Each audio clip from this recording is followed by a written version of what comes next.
Good morning and welcome to today's session. My name is Matipa Sivitsiwa and I will be facilitating today's session. Thank you very much for joining the SARAO NSW, so that's National Science Week webinar this week.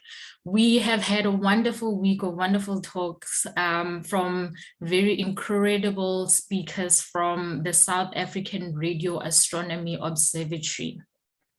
Now, the focus of today's talk will be on technology transfer and commercialization coming from the MeerKAT and the SKA. Our speaker today is the wonderful Miss Aphiwe Hotele, who is a very, very dynamic speaker. Listen, you're going to enjoy this talk. So she will tell us a little bit about what she does at the organization and a few other ventures and wonderful, interesting things that she is a part of. She is a pioneer in her own right of wonderful projects that I'm sure a lot of you will be excited to find out more about. Right, and in the spirit of Women's Month, I'm sure a lot of us will be encouraged by the wonderful work that Aphiwe as a young female is doing within the space of science, right? Most especially in the field of commercialization and technology transfer, and really just dealing a lot with technology, right? Especially within the fourth industrial revolution. So before we get to introducing our wonderful speaker, we will first, or I will first introduce the coordinator of this session, who is Mr. Simphiwe Madlanga. We are also assisted today by Olwethu Faku, who is our tech assistant, and she will be communicating any of the links and also taking your questions in the chat box. So please do feel free to send through your questions in the chat box. We would like this to be a very interactive session. Any questions, comments to the speaker, they're very welcome within the chat box. So yes, we'll have Ms. Olwethu Faku just manage that for us. So yes, let's get straight into it. I would like to introduce Mr. Simphiwe Madlanga, who will tell us a little bit about the work that's been done at SARAO, as well as this week's webinar series that was initiated to celebrate National Science Week. Mr. Simphiwe, welcome. Thank you, Matipa. Welcome everyone who's part of this webinar. Day 5 of the National Science Week, day 4, or the 4th installment of the SARAO webinar series. I'd like to welcome you all, and I hope that it's going to be a worthwhile session with you. Let me begin with what it is that we are doing this week. So this week we are busy with the National Science Week 2021, and it is an initiative by the Department of Science and Innovation. And it is an annual event, and it is premised on celebrating science, all of the advancements, all of the research, and most importantly, how science impacts society, how it solves problems for us, but also for South Africans to understand better what it is that our government is doing in the areas of science, technology, and innovation, and hopefully have society appreciating scientific endeavor a bit more, and also understanding that you begin with the inquisitiveness. You have people studying science and they want to find out more about the world we live around. And as they do that, we develop new knowledge and we develop technology and infrastructure. And that leads to what Aphiwe will be talking a bit more about, where you have all of the things that we develop finally being utilized to make the human condition better. So we have the DSI, Department of Science and Innovation, as the governing body in our country when it comes to science, technology, innovation, and broadly a major player in the national system of innovation. And we then have the National Research Foundation. Many people might know about it from funding of postgraduate studies and the like in universities. But the National Research Foundation is a statutory body. And as part of what it does, it also has management of national facilities across the country. These are research facilities following different streams, and contributing in various different ways to South Africa. And SAREO is one of those national facilities and is a business unit of the National Research Foundation. So I work at SAREO, which is the South African Radio Astronomy Observatory, and we manage all national radio astronomy research in the country. We have various sites of operation. Gauteng, Cape Town, we have offices, we have engineers and scientists, but the majority of our instruments and equipment are in the Northern Cape province. And so today we'll be sharing a bit more also about all the work that is done through the organization. We've been doing so in the past few days, but please note, this is just us scratching the surface. There's so much more that we do, but we felt let us have professionals that are doing the work, that happen to be people that are young professionals, still making a way through the fraternity and making that impact. And we wanted people to hear it directly from them so that we might even inspire people and put real, relatable faces to all the work that we as an organization are doing. And I'll leave it at that for now, and the facilitator will take it forward. Thank you so much, and do stay with us and enjoy. Thanks. Thank you for that summary, Simphiwe. Really appreciate it. So as mentioned, Simphiwe is the coordinator of this webinar series. So throughout the week, they've done a wonderful job as SAREO to bring us through these talks. And we ended off today with our very dynamic speaker, as I mentioned, Ms. Aphiwe Hotele. So in introducing Ms. Hotele, I must really mention that this woman does a lot, okay? And she'll talk a little bit about her role at SAREO, as well as all the other ventures that I'll mention in her bio, but I'd like to just introduce her. So Ms. Hotele is a social entrepreneur, motivational speaker, leader, visionary, and an education activist. She's the founder of Luminous, which is a technology company that provides edutech and IoT products, as well as services to strengthen the education system in South Africa and promote entrepreneurship in STEM. One of the first projects is Enlighten Edu, which she will get a little bit into in her talk. So it's a progress tracking and diagnostic software for learners to improve maths and science competency, right? She's also the co-founder of Grad, which is an end-to-end marketplace for graduates, allowing them to showcase their skills and talents while simultaneously it's moved a little bit fast, while simultaneously giving business owners access to vetted graduates, right? She's passionate about inclusion, particularly the inclusion of women in STEM. And as mentioned in celebration as well of Women's Month, I think the work that Aphiwe does as a young female as well, and some of the work that she does with women is very inspiring, and we'll learn a little bit about that within her talk. So this woman holds a BSc in computer science and biochemistry, cum laude, might I add, from the University of Fort Hare, and an MSc in computer engineering from the University of Cape Town. Aphiwe has also received a number of awards which were listed. She was listed as one of the Mail and Guardian's top 200 young South Africans.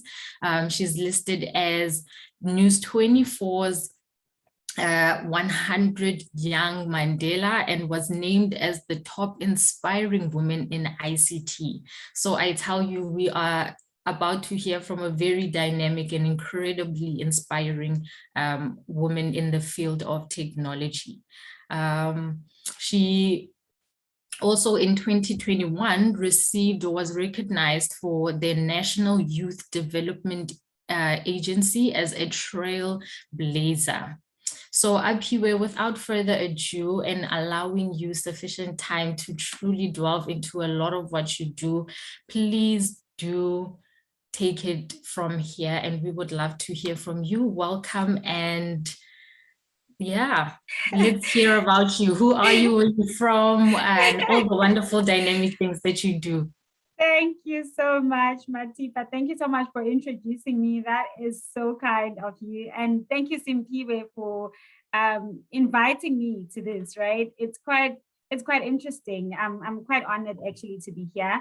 We no longer get these opportunities anymore since COVID hit. So we hardly get a chance to actually talk about, what we do and a little bit of inspiration around that. So I'm quite honored to be able to be part of the series. Thank you so much to everyone that joined today. As introduced by Matipa and Simpiwe, my name is Aphiwe Hotele. Before I get into that, I just want to echo what Simpiwe just said now, which is, we're just scratching the surface, really. So I want you to imagine when you were playing, when you're still a little kid, right? And you would drop a big rock in the river, and then it makes that big splash sound, and then there's ripple effects that just go, in all directions, and you can almost see them as they go. So essentially, that's the same thing that has been done by, the MeerKAT telescope, is that, it's like this big rock that just fell, and then the ripple effects. So what we're just doing here this week, or what Simpiwe has been doing this week, essentially has just been really scratching the surface. I joked to him yesterday and I said, we would need to have a 5-day series, from 8 o'clock to 5 p.m. where we tell people about what has happened. And also we wouldn't only include ourselves, but the public as well, because we're only telling the story from our perspective, but there are many stories from the public's view as well. Before I get started also, if it's the first time you're hearing about Stereo, please go on Google and just type Stereo, literally, and read up about it. Tell your friends, tell your mom, tell your dad, tell everyone that this project is here. It's exciting. Young people have a chance to interrogate science using this telescope. So in case I forget that as I go along. I was born and raised in Vaalbank. It's a small village in Ladyvray in the Eastern Cape. I grew up there. I always like to start off with the slide because I call it my power slide. I'm a mom to a 9-year-old daughter. I'm an aunt to a 9-year-old nephew. I love my family. I'm family bounded. I literally, my values stem from my family. So this is literally my power slide. On all presentations, those who listen to my presentations, I always start off with my power slide because I'm really just a family person. So that's me. And when did my career journey start? It's quite interesting when you have to talk about that, right? When does your career journey start?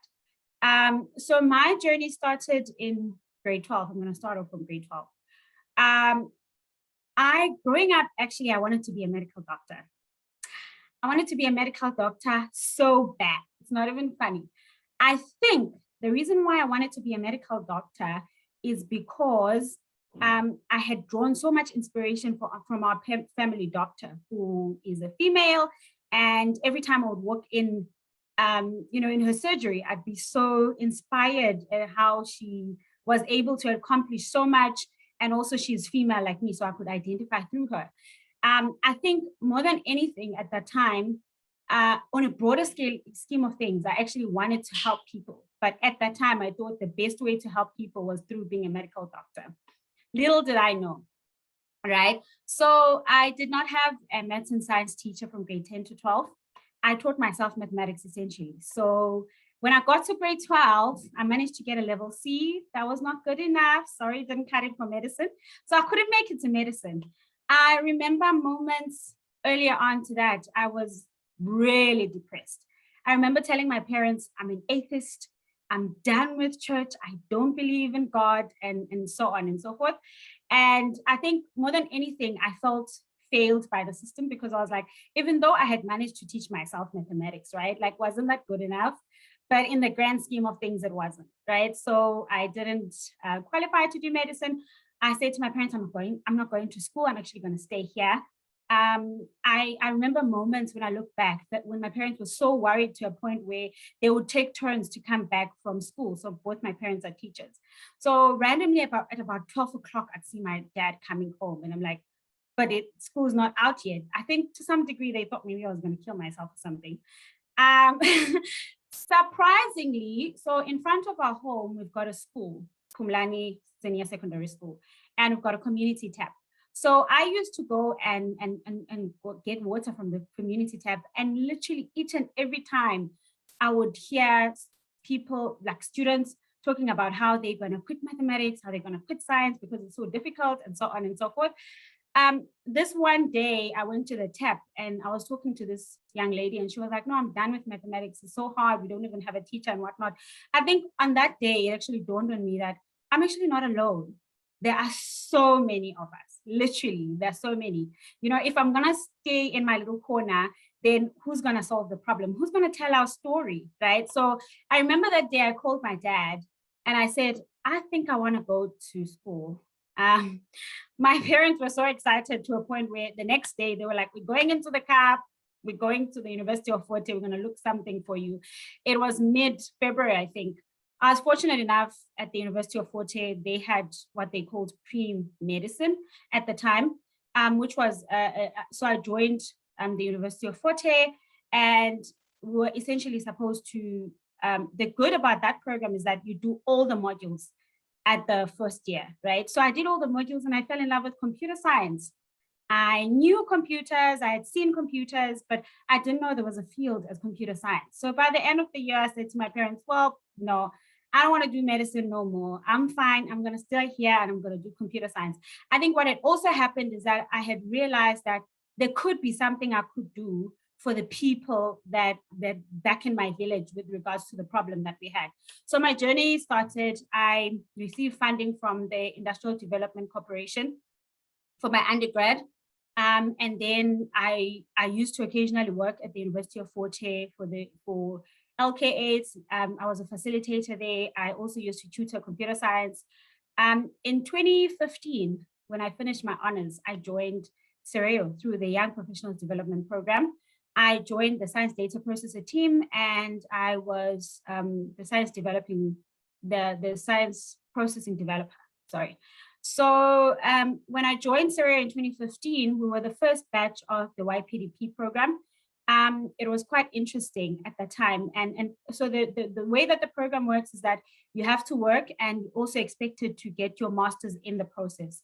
So I was expected to kind of get started with my master's while I worked for CEREO. Initially, prior to that, I had applied at UCT for computer science. So I was quite excited. I was already accepted in the computer science department and so on and so forth. Got to CEREO, I was given different projects that I could work on. I spent about 3 months really moving around trying to see what could work best for me. And I came across this amazing project, right? Where, you know, so amongst other things, when you're dealing with huge data volumes, there are 3 challenges amongst other things that you face with. It's storage, cooling, and processing. So I was looking at the cooling aspect, where we're looking at how we can reduce power consumption from data centers and stuff. So obviously, you know, with MeerKAT, we receive huge data volumes and we need to process them, store them, and we need to have a data center that we can have. And obviously in South Africa, we already know that we've got an issue with Eskom and their power issues and so on. So the traditional system that is normally used is using fans. But with this one, I was going to be using, you immerse electronics in oil, essentially, to cool them down as opposed to blowing fans. So I investigated this technique. This was the very first prototype that we did. I've got a Tegra K2 in there and the Raspberry Pi. We had temperature sensors because we needed to monitor the environment, and humidity sensors in there. And then it grew from this, and this was sort of like the final prototype of what we had. In there, I was able to design and implement, you know, a novel multi-sensory system for the telescope's oil immersed and liquid cooled grid supercomputer for the science data processor. My research topic was titled Immersion Cooled Environmental Monitoring and Prediction System for the MeerKAT Imager. I think one thing that I left out. So when I got to when I was accepted at UCT for computer science, I actually then told them that this was the project I was going to work on, then I was told, no, but this doesn't fall under computer science anymore. It falls under computer engineering. So you have to go to the electrical engineering department and present your case there. So I can remember moments at that time when I literally used to, I was introduced to Prof. Mike Ings. I don't know if he's still around at this particular point. And he said to me, you know what I'm going to do? I'm going to bring in all the supervisors from the department. You're going to come and do your presentation. If they say they want you, then it's fine. If they say they don't, then I can't do nothing because this project is novel. I don't know who's going to want to take up on this. So he brought in the supervisors. I did the presentation. There were 2 supervisors that were interested. So now I had to make a choice on which supervisor I was going to choose. And I went with Dr. Simon Weinberg, which I'm quite happy. I'm quite happy I went with him. So now I work as a technology commercialization specialist, and that's why I'm here to talk to you about some of the technology that has emerged that has emerged from MeerKAT. I've also founded Enlighten Edu, as Matipa has just told you about. I'm also the founder of #Breaking the Stereotype, a movement that aims to reduce the attrition of female in science, technology, engineering, and mathematics fields, particularly at university. So I am tired of being the only female in the room, to be honest. So, and one of the things I realized is that at the beginning of the year, we have so many females, but when they graduate, suddenly we've lost them. So the whole aim of this movement is to sort of like try and understand what happens, how do we lose them, what is happening, what is the environment. We have check-in sessions, which we call #venting sessions every month, where we meet up with these, dynamic, amazing females in science and in science and technology that are in these various institutions. I've got a team of about 18 volunteers that are doing an amazing work on the ground as well. So let's get on, enough about me, let's get on into MeerKAT, right? So I think it's important for me to first define what technology transfer and commercialization is as I get into my talk. And then I'll talk about how we have approached it from a MeerKAT perspective. So technology transfer is the process of transferring scientific findings from one organization to another for the purpose of development and commercialization. This process typically includes identifying new technologies, protecting technologies through patents and copyrights, forming development and commercialization strategies, such as marketing, license, and so on and so forth. But what is commercialization? Because a lot of people think that technology transfer and commercialization is actually the same thing. So commercialization is the process of taking an idea to the market and creating financial value, typically through licensing, an invention, or developing a new product or service, or creating a new business. So products or services created through commercialization may be new to the world or new to the region of country. So technology transfer is normally the first stage of technology commercialization. So I think it's very important that I make that distinction. So how have we approached commercialization from our unit? There are a lot of things that are happening in the commercialization unit. I think it's very important for me to mention that as a start. Today, I'm only literally going to share those that are in a way linked to what I do, and at the same time that I could talk about at this point, because I'm limited by time constraints as well. So we've got 4 pillars within the unit that we're particularly in charge of. So it's product development, and these is typically things that have emanated from the MeerKAT telescope. So either through skill, either through product, particularly, so we've got the tape library and the Iron Hive. For the purposes of this talk, I'm only going to talk about the Iron Hive. I'm not necessarily going to talk about Iron Hive. I believe our technical assistant here, Olutu, is going to share with you, I hope she can, share with you the brochure that, the commercialization brochure that will give you an overview of what we cover on a broader scale of things, because I'm only limited by time here.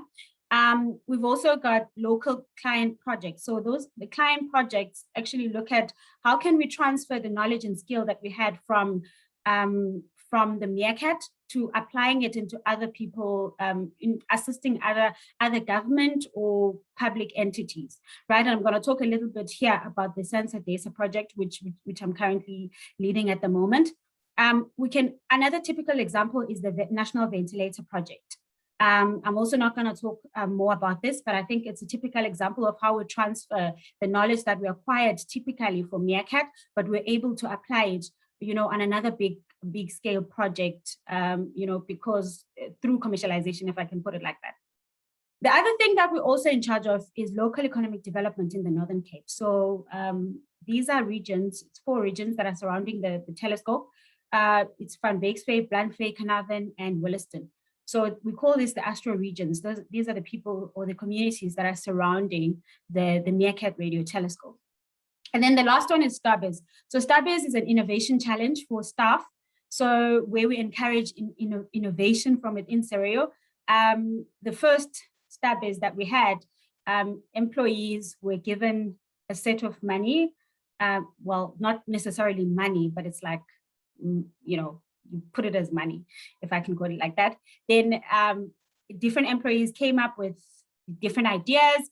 And, you go to your employees essentially to be your investors, and you pitch to them your idea. And if it gets enough money and so on, then it is funded. So I'm going to start off by talking about product development, the Iron Hive. So the very interesting thing about this, which I'm always quite happy about, in my longest time, when I started doing my master's, I said to myself, the last thing I want is to have a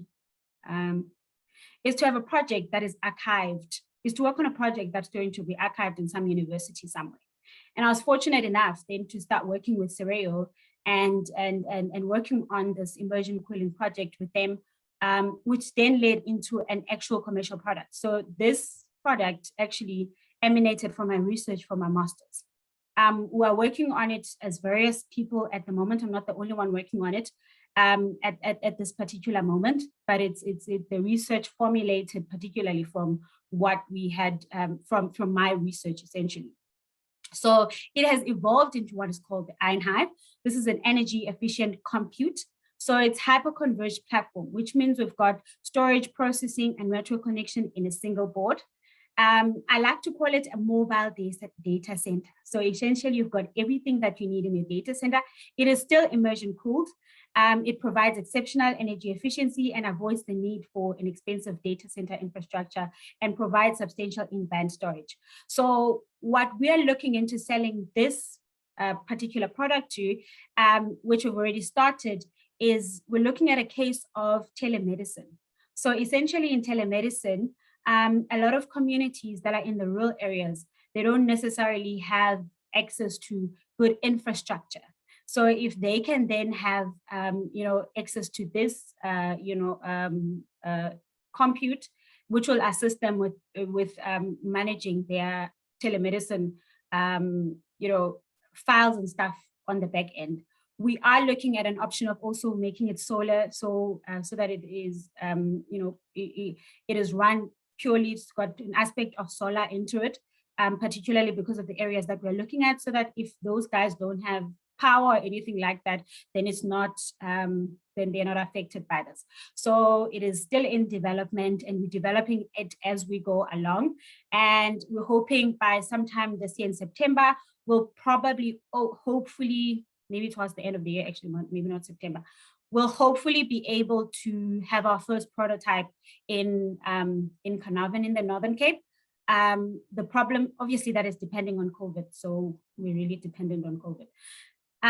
The other client project that I was talking to you about is a project that we're doing with the South African National Space Agency. So the South African National Space Agency receives and stores and processes Earth observation data from orbiting satellites. So in essence, they've got a similar case to ours in the sense that we're receiving data from, from the sky, essentially. They're receiving data from various orbiting clients. So orbiting satellites, sorry. So Sereo, we are collaborating with Census to develop the Digital Earth South Africa. So it's a data soup system, which is a system that is responsible for storing, processing, analyzing large collections of Earth observation data. This was our first milestone that we reached. So this picture was taken when we reached our first milestone. This is the CEO of SANSA. This is the managing director of the Earth Observation Unit. We are again hoping that we'll have good news for people towards the end of this year regarding the system. It is the very first it is actually the first demonstrator of how you can take knowledge that was acquired for MeerKAT, and you're able to use it, to solve another government institution problem.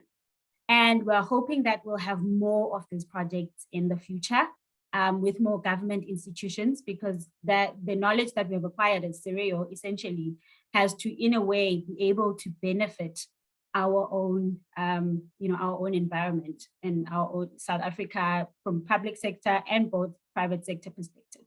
So we're quite excited about this project. I was fortunate enough to be given the role to lead this project from a project management and systems engineering perspective. So it's been quite an interesting journey. I think that's very important to note. We also, I mentioned earlier, local economic development. So I ran a project in the Northern Cape, which is called the MeerKAT Creative Community Initiative, MCCI. So the Northern Cape is very rich in arts and culture. I particularly wanted to get involved in this project because my big dream for it is really going from STEM to STEAM, where we start seeing the arts into this, because I literally am convinced that that art plays a big role in science, and a lot of inventors are actually are artists essentially. So how this project went about, we ran it in the 4 towns that I called earlier the Astro Region. So we sourced craft makers from disadvantaged backgrounds. We provided them with creative skill training, as well as basic business and marketing skills. We introduced them to the first step in how to run sustainable businesses in arts and culture. So this project was quite a success in the sense of that 19 participants graduated from the program. They were commissioned by the Cereo, to design corporate gifts for Cereo Bursary Conference.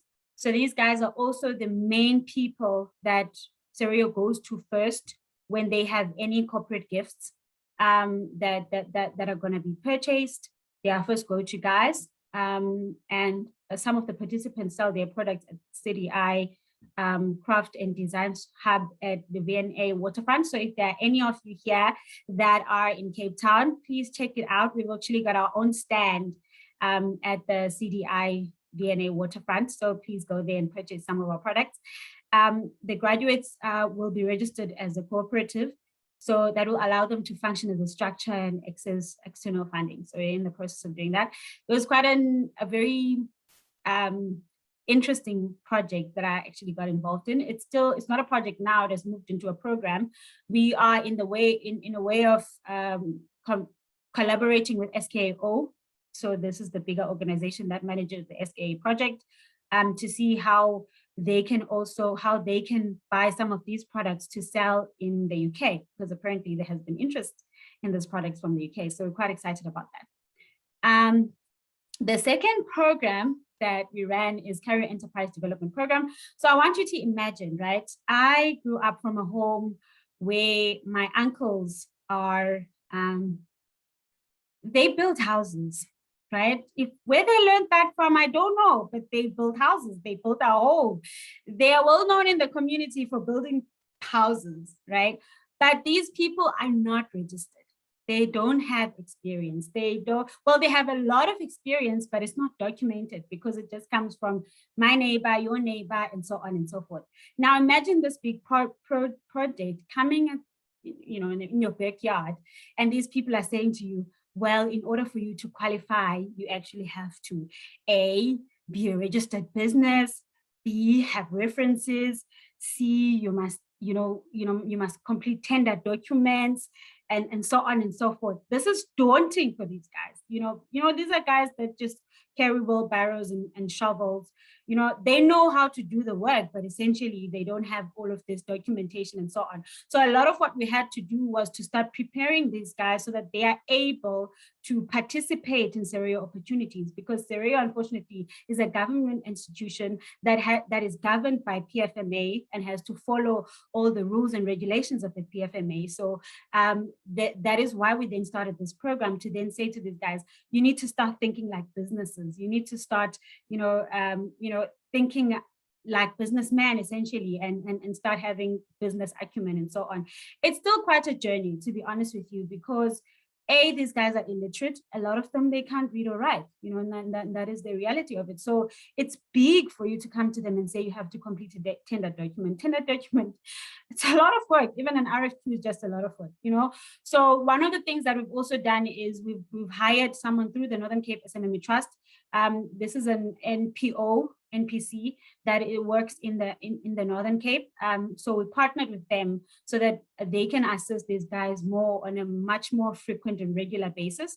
And a lot of the times the SMME Trust, then we've hired someone through the trust that is assisting these guys on a daily basis with completing these tender documents and so on and so forth. We're also engaging other government institutions, right? Like your CEDA, your CIFA, because we realize that obviously, and this is the case, I think, with all rural areas, is that they don't necessarily, sometimes I feel like they're forgotten, and all of these things that are happening to us in the cities and whatnot, they're not necessarily happening in there. So we formed a partnership with CEDA for now. So CEDA also goes there twice a month to assist these guys. We're in the process of forming a partnership with CIFA as well. So we're bringing in all of these government guys to say, but look, we've got people here, they're doing things and so on. So the program was a success. We have 74 businesses that were registered, 57 have full basic compliant documents, and a total of 14 CIDB grading registrations were completed. So this highlighted a need for continued business support in the area, and this is why we've hired this person through the trust to be able to assist them. We've also worked on local agriculture initiatives, particularly the Williston feedlot. The aim of the project was to establish a feedlot in Williston that would support the local and neighboring farmers. So we were looking at approximately 5,000 sheep when we started. Now it has grown 10 times more than its initial capacity. I guess this is probably because of the drought that has been happening in the area as well. So I know they're in the process of branching out and so on, and we are working with them to see how we can assist them with this. What emanated from that is that 10 learners from Williston, we partnered with the Department of Agriculture. 10 learners from Williston were selected to participate in the National Rural Youth Service Co-op, which is the NARISEC, which was initiated by the Department of Development and Land Reform. So what these students do is they take the offal from the abattoir, they clean it up and they sell it back to the abattoir and to other people outside. So these students will be registered as a co-op that will run an agribusiness focusing on meat processing. So I think that sort of like gives a brief of what we do as SEREO in the area. Like I said, we're just scratching on the surfaces. Just to touch on a little bit on Starbuzz. So I took on a big jump when Starbuzz started, and I said, okay, I'm going to put together this project. And this project is very personal to me, particularly because it has a potential of solving a problem that I went through by myself, essentially. So like I explained to you, Enlighten Edu is a web application that allows learners to receive individual assistance from parents. Parents can from assistance from various people, right? Your scientists, your engineers, and so on and so forth. Parents can monitor day-to-day learner progress, and teachers can identify individual learner needs using the data that is supplied by the platform. I like to call it a diagnostic platform, particularly because a lot of our schools, teachers deal with congested classrooms. They don't have time to give students individual attention. So if we can be able to collect as much data for the teacher, and at the end of the week or end of the month, we're able to say, well, it looks like this is the stats that your class looks like. These are the areas that they're focusing in. These are the areas that they need more attention. Then the teacher can plan more nicely and be able to say, oh, okay, this is the area I'm going to focus on, as opposed to just following, a regular process and not being able to tell. So I'm just quickly going to play a video that kind of gives a brief view of what our platform does.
Yeah, thank you for that. So we ran a successful pilot with Carnarvon High School. So over 50 students participated in the pilot.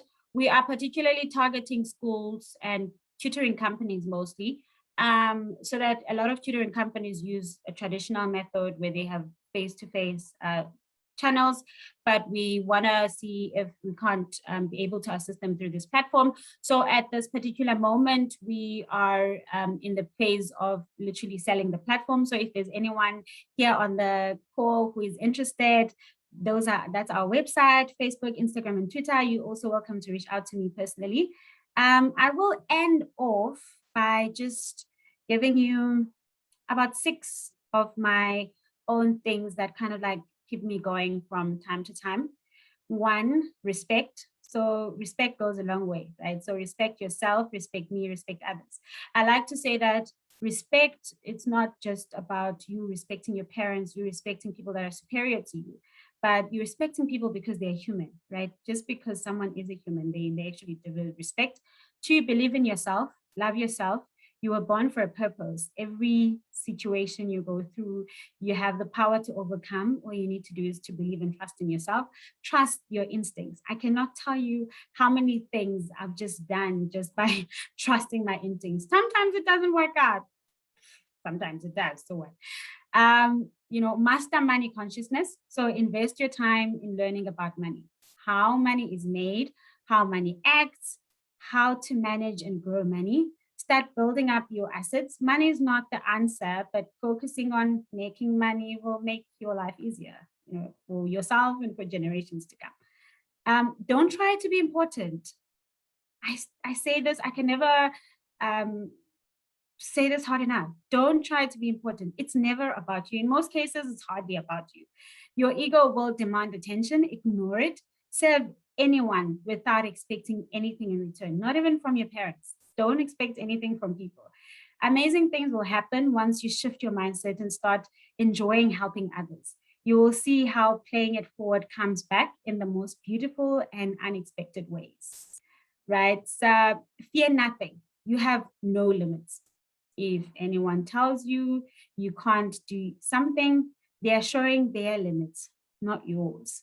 Most of the time, these people will be the closest to you, your family, friends, lovers.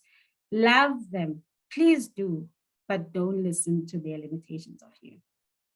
Lastly, be kind to yourself, be kind to others, and be grateful for the little that you have. We've been through a lot with COVID-19, and we all just need to take it easy and be kind with each other.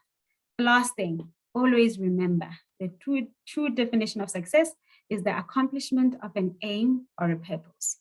If you have accomplished an aim, you are already successful. Don't let them tell you otherwise. Cheers to you. Thank you so much, Matipa. Thank you so much, Simpiwe. I will gladly answer. I haven't been keeping track of my chat, so if there are any questions, I'm happy to answer. There is my email address on the screen, but I think Olutu might have also shared it with you.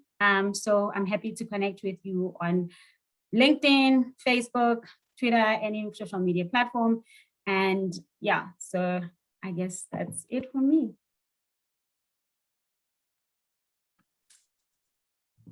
Thank you so much, Aphiwe.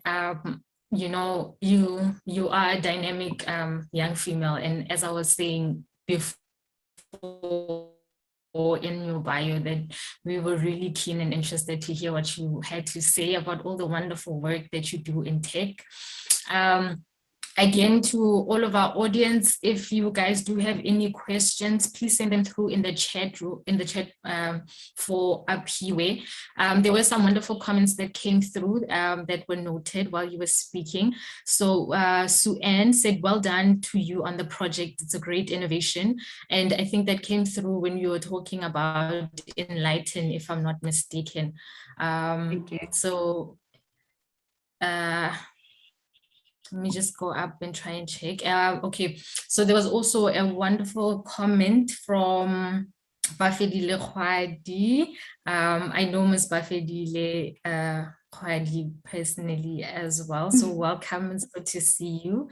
And her comment to your talk was, you still have a lot of work to do, Aphiwe. Bring in all those ladies on board. Absolutely. And it's a yeah, it's a wonderful comment as well, especially as we noted, because this is Women's Month. And I think we're all very aware of the shortage of women representatives within the space of STEM. So it is very encouraging to have platforms where even from university level that women can really be encouraged to stay in the system and know that even when they do succeed and finish and complete their degrees, they will have support, through those platforms, through the networks that they'll create, and also with young professionals like yourself. I'm sure it's an encouraging and also self-satisfying thing to be able to work with so many women, on those platforms as well. So yeah, wonderful work you do there, Aphiwe. I'm just going to try and keep track. I think those are the two comments that we've had for now. If there are any other questions, please do put them in the chat. We still have Ms. Hotele for a few more minutes with us. Otherwise, as she had noted, she has provided her contact details, so people feel free to contact her. Thank you for that as well, Aphiwe. Okay. Okay, so while we wrap up, I would like to just bring back Simpiwe Madlanga as our coordinator to just say a few words with regards to today's session. Before we wrap it up, we just have to have a look at time and just be cognizant of that. So Mr. Simpiwe Madlanga, please do join us for any last words or comments or remarks with regards to today's session before we get into some questions from the chat. Thank you very much. Thank you, Matipa. In fact, let me thank all the ladies that I've been working with throughout the week, but today particularly, we have Aphiwe, we have Matipa, we have Olutu, who's the technical assistant. And there's quite a lot that you mentioned in this very short space of time through your presentation, and unfortunately you could only touch on this and that, and we encourage people to go to our website, but you said it's simpler to just go to Google and look for SARAO. All of these wonderful things that we do will come up. But I'd also encourage people to perhaps look out for you, Aphiwe, on the social media platforms. You are very active on those, and you share quite a lot in terms of what you do, where you are moving, and the spaces that you are taking up. And also, we did share some links to Enlighten Edu that you're working with. So, of course, I know much of what is done at SARAO, but I think it begs reiteration, the important work that you do, even with the SMMEs, like you were saying, that as SARAO enters these spaces, you'll find that the harsh reality is all of these limitations in terms of resources that people have, in terms of prior exposure, in terms of, like you were saying, different levels of literacy and ability to deal with information. And instead of just looking at it as an issue that's there and an unfortunate thing that is a barrier to entry for those people, you are actively involved in saying, how is it that we can improve and uplift and put them in the position that having the skill, having the know-how, they are able to articulate it, put it in a way that satisfies the prescripts. Because like you said, we are governed as an entity through the various structures and in the country. And so for them to tap into those opportunities, they need to satisfy certain conditions. And so I was glad to see that there is progress there in getting people to be able to plug in a meaningful and helpful way and have their lives changed. So we wanted it to be this organic conversation where it's people actually doing these things, being in those areas, and you can talk frankly about what you encounter there. It would be easy sometimes for a person to talk about these in terms of statistics, you understand, or be overly diplomatic about the actual situation.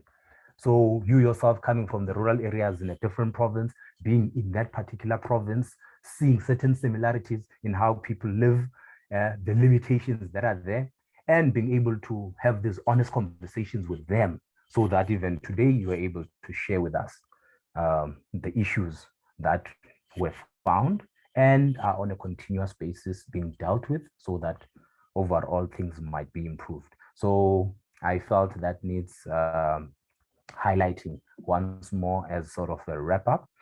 Other than that, from my side, I'm glad people have attended, and we will be cleaning the video and ensuring that it's got proper branding and we are able to have the right quality for it to be posted up on various platforms. And as the days go and the weeks go, we will share where these can be found.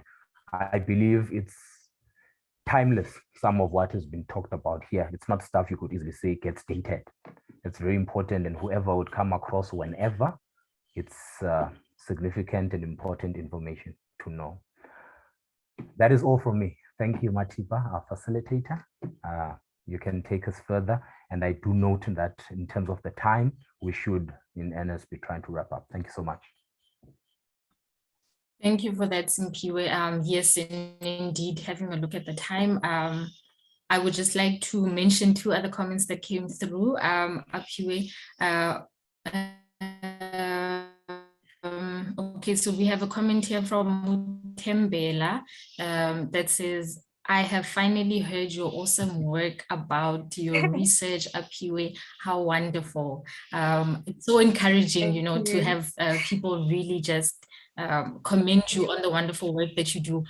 So please, Aphiwe, do keep flying the flag high for women, for technology, for astronomy, for STEM, for commercialization, you know, for all of those things that you're very passionate about. Please do, because it is very inspiring, as we mentioned. Another comment also came through from Bafedile, who says, well done to SARAO, Aphiwe, and the team by bringing these wonderful ladies. Great presentation indeed. Awesome. So those are some of the wonderful comments that came through, Aphiwe. I think with that said, we can wrap up today's session. Aphiwe, thank you again for the closing remarks. It has indeed been a wonderful presentation, and we've been inspired and enthralled really to find out what, we like about all the wonderful work that you do. I can say for myself as a young woman in STEM as well, that it's very inspiring to see that other young women and young professionals are doing so much for not only their organizations, but their communities as well, you know, with all of the projects that you do outside of that, you know, that there's a way to tie in passion and purpose and to do all of the things that you really do love and enjoy, Absolutely. no matter how your journey starts. And I think that's absolutely something that you mentioned, you know, that we could have lost Aphiwe Hotele to the medical fraternity, but we're glad to have within technology in the STEM space, because they've done so much for the space, right? Okay, so with all of that being said, Simpiwe, I think, wrapped up on a lot of other logistical things. So we thank you all for joining, and please do enjoy the long weekend, enjoy Women's Month on Monday, and we hope that you've enjoyed the series that we've had this week as well in celebration of National Science Week. Thank you all for coming and joining us, and do have a lovely day further. Thank you so much, Matipa and Simpiwe. Thank you everyone for all your comments. Thank you so much. Cheers. Bye. Bye.